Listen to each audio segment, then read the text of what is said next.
Keep to 2 minutes, but I think we have some important messages to convey from the International Energy Forum. Your Excellencies, ministers, friends, ladies and gentlemen, and members of the press.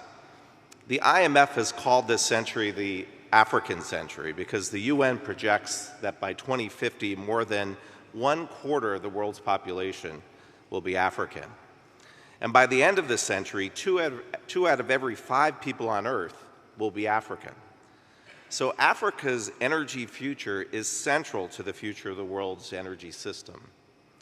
But the track record over the last 2 decades has not given us much room for optimism.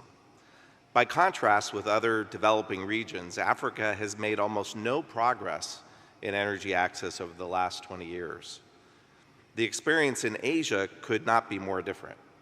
Almost 1.2 billion people in developing Asia gained access to electricity in the last 2 decades, and by 2020, 97% of the population had access to electricity. In contrast, the number of people in Africa with access to electricity rose by just 24 million from 2000 to 2019. Of the 730 million people without access to electricity today, 600 million of them live in sub-Saharan Africa. So the energy challenge in Africa is quite unlike any other region in the world, but Africa will have an increasingly important impact on global trends. I believe the primacy of the access issue in Africa and the expectations of rapid population growth are 2 of the reasons why we often find a disconnect between the perspectives on energy and climate in Africa versus the rest of the world.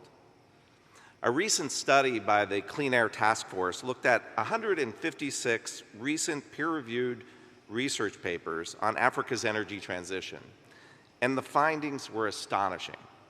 First, the task force study found that the vast majority of research on Africa's energy transition used 2030 and 2050 time horizons, which are both global targets and not African targets.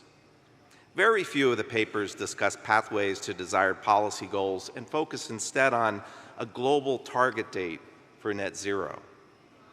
Second, the study found that 90% of the papers focused on determining the optimal energy mix and 60% focused on the emissions pathways to meet net zero, as opposed to economic development outcomes.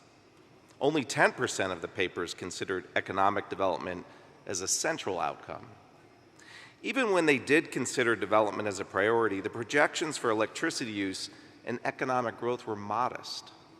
The largest per capita electricity use projection for Africa in 2050, when according to the IEF scenario, the global meet net zero, that projection for Africa in 2050 was roughly half of the global average in 2017, and only 20% of the OECD average.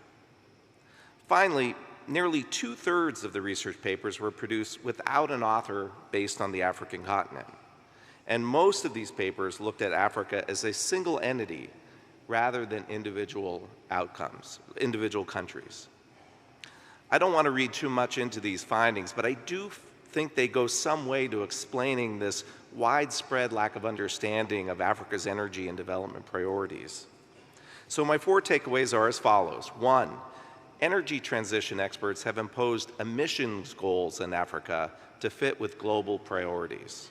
2, they have not offered Africa a realistic set of alternative scenarios.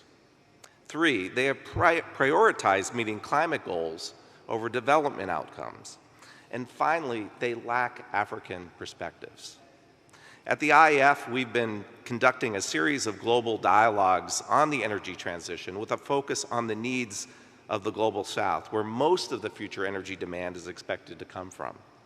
In fact, our very first energy dialogue meeting for the report was held right here in Africa Energy Week last October, which helped us shape our views for the subsequent months.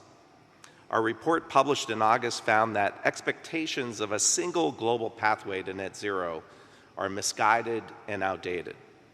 Instead, our report cites the need for multiple pathways that are inclusive of different situations and in different parts of the world, reflecting varied starting points and a diversity of policy approaches and is equitable.